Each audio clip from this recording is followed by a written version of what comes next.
How pathetic can some people be? So learned a big lesson last week I'd like to pass along to the fellas that are here. Let's say, fellas, you go to a strip club and you weren't supposed to be there, right? Let's say you chose your wife or girlfriend, you were going to go paint churches or something. Don't get the stripper wearing the glitter. Yes. Seemed like a good idea at the time, what with Whitesnake playing and all. However, I went home with stripper dust. And that's a tough one to get out of. Yeah, what are you doing with all that glitter on you? Making you a card? Plus, I think everybody here should go to your local strip club and support the dancers. Because you'll find that they're all going to school. And they need money for books and stuff.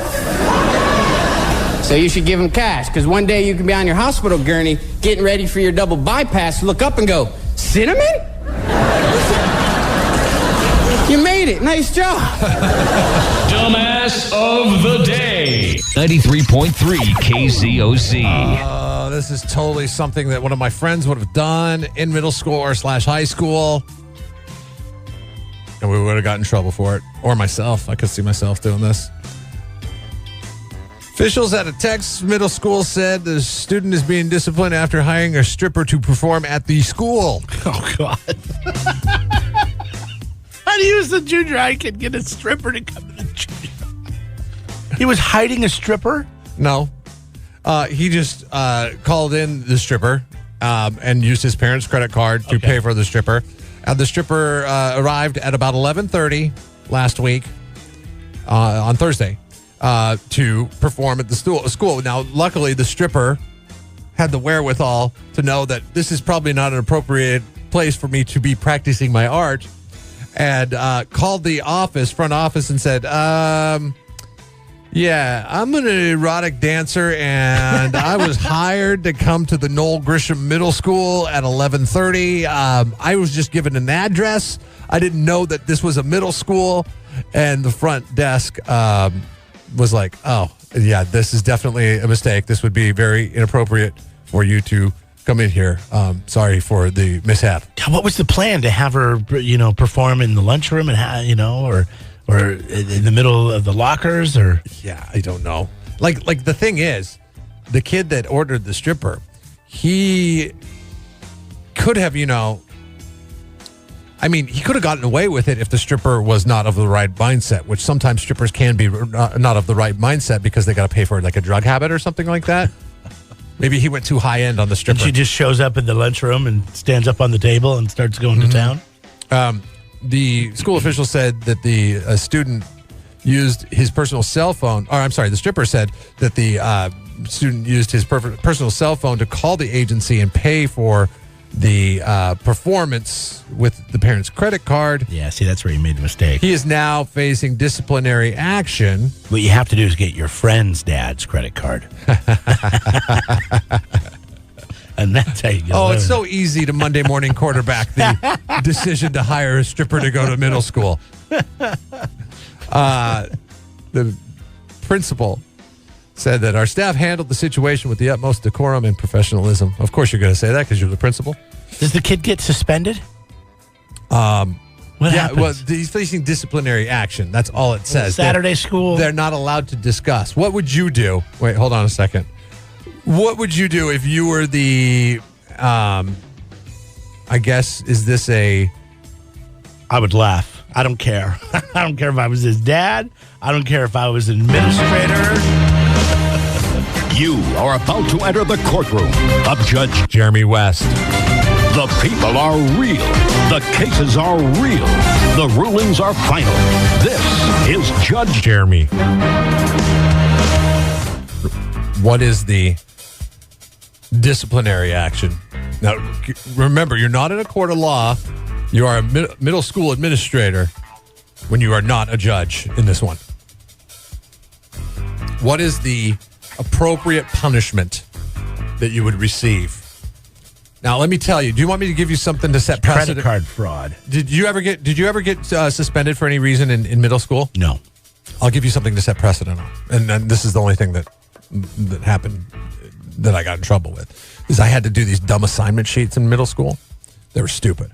Like, at the end of the day, it was basically a planner, okay? A to-do list. You had to write down your homework assignments, take them home so you knew what you had to do. I would never fill out my sheet. And that would probably take you 2 minutes. And everybody's homeroom teacher was cool with the fact if you filled out the sheet or not. They figured if you got the work done, it was on you, not Mr. Ripley. Mr. Ripley was a stickler for that damn assignment sheet. I had Mr. Ripley as the homeroom teacher. He wrote me up, and as a result, the punishment on the books for this stupid offense for not writing on a piece of paper was 3 days in school suspension. Wow. Yes. Like, if you got caught smoking weed on school premises, I was in there with those guys for not filling out a piece of paper. So I did not want to be in there with those guys. So I went home, and when the paperwork for the whole in-school suspension, I didn't want my mom to know that I got the in-school suspension. So I forged the in-school suspension. I got caught with the forge. And so you got in trouble because you didn't do your assignment. So I had 3 days. And then you got in more trouble because you got caught forging your mom's signature. Yeah, which would have been 3 more days. Wow. An added 3 days, so a total of 6 days, a full week and a day where you're not allowed to associate with anybody that you go to school with. And on the social agenda of an 8th grader, that is a stiff penalty because so much can happen in a week and 1 day that would remove you from the social aspect of school. So my mom goes down to the principal's office, and the principal says, what do you think we should do to your son? And my mom, not knowing what the appropriate punishment was, she says, well, I think another day of this in-school suspension is sufficient. So they had to take the advice of my mom into consideration. They just gave me 1 more day instead of 3 more days, which should have been the offense. My mom actually saved you. Her ignorance to the policy ended up saving me 2 days of in-school suspension. So I laid that out for you. I grew up in a household where I was terrified by my father because, we were spanked. And keep in mind, you were ordering a stripper to school. Yeah, so that's why I never got into any trouble because I didn't care about school. Mm-hmm. I was afraid he would find out. So, I don't know what I would say the kid has to go around and take everybody's garbage at lunchtime and take everyone's garbage and take it to the garbage and then have to take the garbage out. For how long? For a week. For 5 days. That's the punishment that you would give. Because he would get humiliated for doing something like that. Like, he'd have to go around and he would be like, well, see, as it lies right now, busser. And in today's school, I don't know if that would fly. Now, in Texas justice over here with you, I guess it would. But because nobody knows who the kid is. So now you're stripper shaming the kid. Because this story has got out into the news now, so people know who ordered the stripper at school. Who ordered the stripper at school? Now, maybe the administrators come to him and say, be tight-lipped about this. Don't tell anybody that you ordered the stripper. And we will be less severe on your penalty because you don't want everybody knowing. I don't know. I just don't think you could stripper shame somebody now. Rich writes in, he says he called 911 from the payphone. You don't see those anymore. The cops got there. They found out it was him, and they cuffed him and put him in the back of the car just to scare him. And then they let him go back to class. How do they find out? You see, well, kids, rats. Oh, I heard it was Richard. Yeah. Or people brag, when you're, hey, I called 911. See, that's the thing with this kid. I mean, with this kid, he probably told everybody, I ordered it, or at least his close group of friends, hey, there's going to be a stripper that shows up at 11:30 today. It's going to be so awesome. Yeah, you have to, right? Like, I remember in grade school and junior high, like, I was terrified to pull the fire alarm because they had us thinking that there was like a luminol type substance that would spray on your hands, and they could spray your hands and they would see this, it would be invisible to the naked eye, but if they sprayed this stuff on there. It was, you don't want to pull the fire alarm because that dye pack well, that comes worked. out. I guess, naive, dumb, whatever. Who's on the phone? Anonymous. And what I don't understand is we're asking what's the dumbest thing you ever did in middle school and why you have to be anonymous because I'm guessing that whatever you did, the statute of limitations has ran out. Yeah, I don't think they can come get you for this one, Anonymous. Good morning.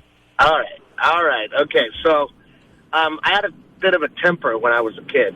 And in Mr. Ginalucci's class in sixth grade. You want to be anonymous, but You're calling out Gianlucci. Your sixth grade teacher's not going to be anonymous. That in this son one. of a bitch. I'm That's calling him why. out. Okay, now I understand why you want to be anonymous. Okay, go ahead. Okay, so something happened. I don't remember what. I got mad, and I was in the front row, and I picked up my desk and threw it at him.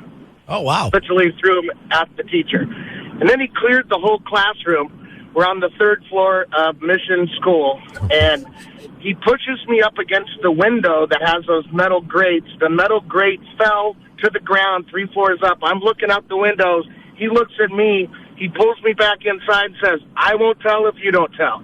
And that was it? The day I got kicked out. That's the day I got kicked out of Mission Junior High. Oh, man. So where did you end up? Laguna. And then what? How's your life now? I don't have the temper that I used to have, but Okay. Yeah, when pushed. So you didn't get to go back to Mission either for high school, did you? No, I didn't. They didn't have high school when I went to Mission. It was it stopped in 8th grade. Okay. no big deal then. And you turned out okay, right? Yeah, I haven't killed anybody, never been to jail, so I guess I'm okay. I guess that's all you can It was hope a great for. school. High expectations in life. As long as you don't kill anybody, it's a good life. All right, thanks, Yay. Anonymous. Thanks for calling out Mr. Thank you. Gianlucci. I remember James Andron in 4th grade picked up his apple because the teacher told him to go outside because he was talking and when we were all supposed to be working. And she's like, "Go outside." And he was always getting in trouble. And he picks up his apple and he throws it all the way from the back of the classroom. Wow, that's some hits the temper issues. chalkboard and goes, Yeah, just splatters everywhere. Apple's a good fruit to throw to get your point across. Grabs him by the ear, takes him out to the principal's office. We're all just standing around going, we're like, whoa, what? In 4th grade, I felt like somebody pulled a gun out at that point. We're all still going, did you just see that? Like, what the hell? Are they going to kill him? Lee's on the line. We're talking about stuff that you didn't get away with or maybe you got away with in middle school. What's going on, Lee? Oh, I guess this one wasn't middle school, but That's all right. we actually went around school campus one time and we did the old zip tie trick where you put zip ties on the drive line of people's vehicles. Wait. I like how you refer to it as the old zip line trick. I've never heard of this. Everybody should know what you're talking about. Oh, it's a mechanic thing, but you put a zip tie on a drive line, and when they pull out, it starts tapping the floor, and they think they got a engine knock or a problem. We got one kid, he towed his car to the dealership, and the ag teacher took his truck in too, thinking it had a motor out in it. That's actually a great prank because it does no harm to the vehicle, right? No harm at all. It just you just put a couple zip ties on the drive line and it taps the floor and you pull out. One of the kids just got a brand new manual Toyota and he was putting it in gear and it was smacking the floor, but when he took it out, it wasn't. So had it towed in. It was got in a little bit of trouble for that, but it wasn't too bad. Because it's the excess, from the tie that sits there and just taps the bottom of the car, right? Yeah, it just smacks the bottom of the floor, and then you think you got something wrong.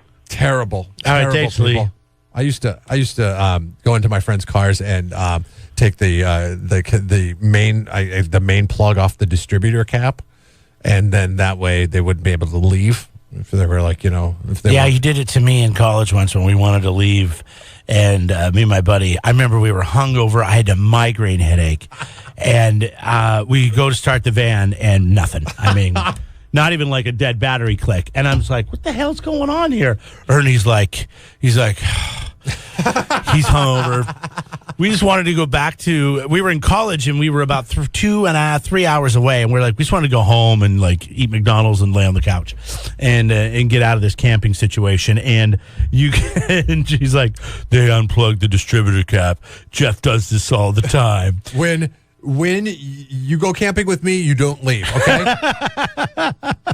See, that's the thing. When camping is over, like I understand if you've got a 4-day trip planned, but on the 4th day, you get up early, you get your crap, and you get the hell out of there because you're tired of seeing the people, you're tired of smelling like a campfire, and you want to take a shower, and you're tired of having a hangover. Nobody leaves. Schmuck's been holding on. What do you got, Schmuck? I took my buddy come back from Mexico, and his uncle brought him a bag of like 80 M80s, and we were selling them for $5 a piece at middle school. Yeah. We sold the whole bag, and then they pulled us in the office, and they said, "You guys selling this around school?" and we got suspended for 5 days. 5 days, but you made $800, right? Yeah. Yeah, well, we didn't. We made some good money. A couple of them we sold for $3. A couple of them we sold for $4. Sorry, but bad math. it's dangerous. Yeah, that is dangerous. You don't want to be putting M80s, especially 80 of them, into the hands of middle schoolers. Hey, he wasn't selling drugs. It was a huge white plastic bag, and it was empty by the end of the day. I love awesome. Thanks, buddy. Thanks, Schmuck. All right. One of my favorites was, and the only thing I ever did to prank a teacher when I was this is a senior in high school, though, was our Spanish teacher. She was only 4'10". How tall is your wife? She is 5'1". Yeah. Okay. So a little shorter than my wife, but that 3 inches stands out. Yes. And so she drove this little tiny car. It was like kind of a Yugo or something like that. Remember the Yugos? I think that's what it was. You go, but you don't go. Yeah. And we went to Costco and we bought that Costco size deal of saran wrap, and it was like 2,500 yards, and we wrapped her car. It was a red fire engine red car. Probably 5 times if it was a Yugo, because that thing was tiny. And we wrapped that whole car with this saran wrap, and you couldn't even see that it was red anymore. But the best was when she went out to get in her car, the look on her face, and she didn't know what to do. So she goes back in the office. She starts getting scissors. She starts unwrapping it. She's there like an hour later. We come back, and she has a ball of saran wrap that is like 4 times her size, and she's just carrying it back towards the front office. Like a Weeble Wobble. Like if a wind over 3 miles an hour pushes in one direction, she blows away. And then what we did was we went to her house because she didn't live very far from the school. She lived in a single wide trailer with a carport next to it. No, it's so sad. You guys are jerks, man. This woman is driving a Yugo on a teacher's salary. She's 4'10" and she lives in a single wide trailer. And to add insult to that injury, you guys wrap her car in saran wrap. And then we go to her house kids. and we wrapped her trailer and her carport in saran wrap. You guys are horrible. She couldn't even get inside. Did she quit? Did she quit immediately? No. I would have made it my lifelong goal but we to did on quit the last and day of school. Make you kids' lives miserable. Dumbass of the day, a junior high kid who got into his dad's credit card and ordered a stripper to come to the school. Probably did a little bragging because everybody found out it was him, and he got in a lot of trouble for it. Apparently we got somebody that follows us that lives in Texas. Matt, are you there? That's me. Okay, so you wrote in on the Facebook page. You say you live a block away from the high school in which the kid ordered the stripper to, and you say it's no surprise. Is this like a common everyday occurrence in Austin? Because Austin's like the Portland of the Southwest.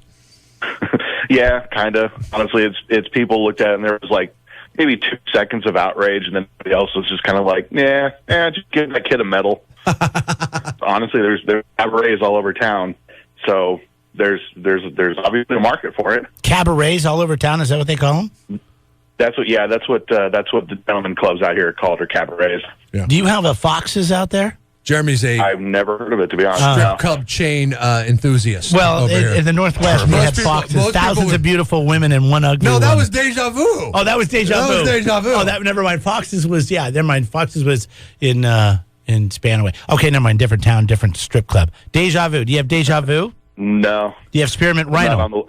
Perverts. I don't know. Honestly, I don't go out looking for strip clubs. If I'm going out for night, it's usually because there's a concert and come on, but we all know them. You always look, you're like, there's a strip club. Thanks, Matt. Thanks for making us look like perverts in this conversation. See you later. Appreciate it. Bye, Matt. Have a good one. I don't know if I ever told you, but the first time I went to a strip club, I was 17 years old. You had to be 18. And the only place we could get into, I can't remember the name of it, but something toys and whatever. But boys toys. It was across the street from where my mom worked.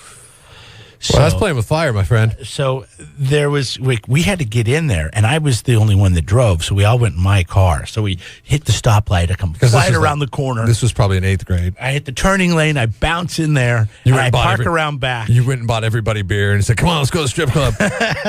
No, we didn't have any beer. We weren't that cool, but But you were that old. So nervous the whole time. I didn't have it was awful. It was awful.